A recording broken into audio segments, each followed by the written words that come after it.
Now, the thing to remember is the plan is really a selling document at the end of the day. Entrepreneurs, if you're going to be an entrepreneur, you better get comfortable with selling because you're always selling. You're selling customers, you're selling financing people, you're trying to convince them. But by selling, I mean you're trying to convince somebody that what you want them to do is something they should do. You know, convincing people to do something is quite a skill, and you should get good at it. You really should work at it. You know, it's selling customers, financing sources, partners, recruiting people. So you're always selling as an entrepreneur at some level. You may not be the best, but you should really practice that. So this plan is the first part. It's a selling document. And whatever it is, it's not a hype document at the end of the day. It's got to be defensible. The elements of a full plan, these are the topic areas. Whether or not you put them in a written document or not, you need to start to think about. And during the course, we'll touch on a number of these. There's executive summary and a traditional plan, something that says what's the opportunity you're looking at, what's the market you're going after, what are the economics of the business. All of these things will go into a little more detail. For the technologists in the audience, note that there's no particular section here that says technology. And the reason is people, by and large, don't buy technology.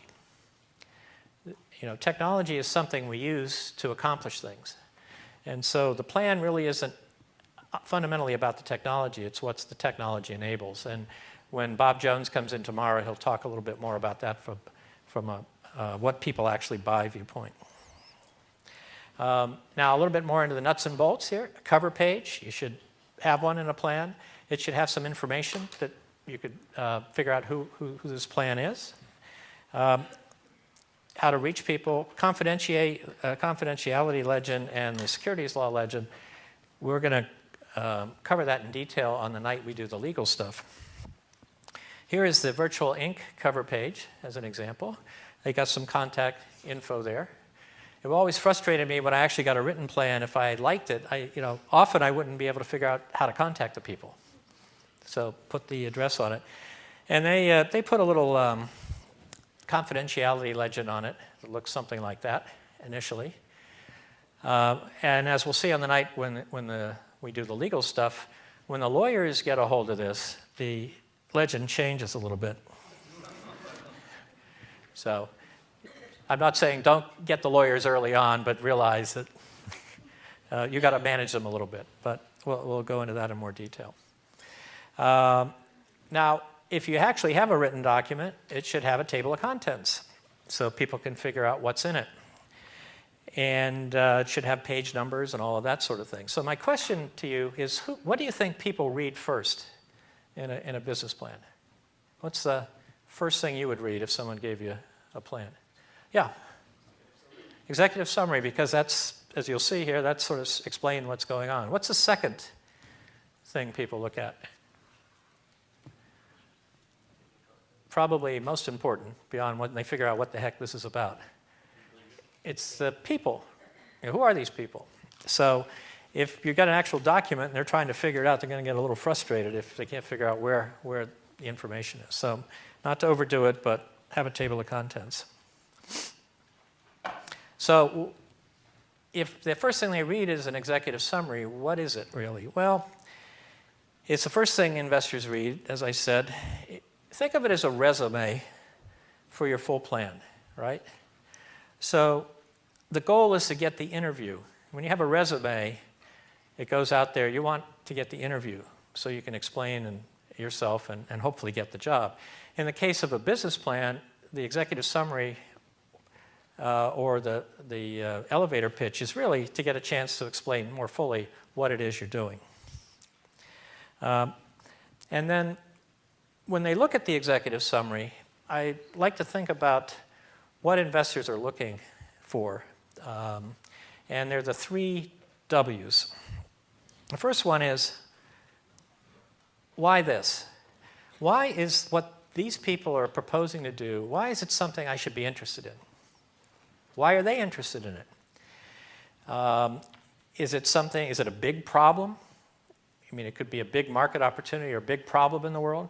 Amy Smith, who was a MacArthur fellow, teaches over at the Edgerton Center, was in the 100K. And I remember quite distinctly when she got up to give her pitch at the judging competition, she said something that went like this. She said, 1.9 billion people in the world don't have access to clean water. Whoa, I didn't know that. In order to test whether water is clean, the traditional way of doing it is to incubate the water to see if anything bad is growing in it. She said it a little more articulately than I did. And she said, all the existing incubators are powered by electricity. If you look where the 1.9 billion people without clean water live, and you look where the electricity is, they're not in the same place. Our invention is a way to test water without using electricity. Let me explain how you did it. So from an initial viewpoint, wow, this is a big problem. So why this? A big problem. So that's the first thing. Why is what you're proposing something important? Why are you spending your time on it? The second is, why now? Why is now the right time to do it? I've been on the sort of bleeding edge of technology for many years. I had somebody come up to me at an investment conference last year and he said, you're at MIT? Yeah. I said, well, tell me about this new 3D printing thing. It's really hot. I said, that's been around for 20 plus years. Right? I mean, it's just now it's getting interesting for a variety of reasons, but I can show you, 20 years ago. So sometimes it's right now is the right time. And I'll give you some examples down the road. The third is, why this team? All right, big problem, something important. There's a good reason why it's now. Why are these people the right people to do it? Those are the things people are really trying to glean when they read your plan or hear your pitch. To which I asked, if they get the first three, there's a fourth one they get, which is, you want to guess what the fourth one is? Why won't this work?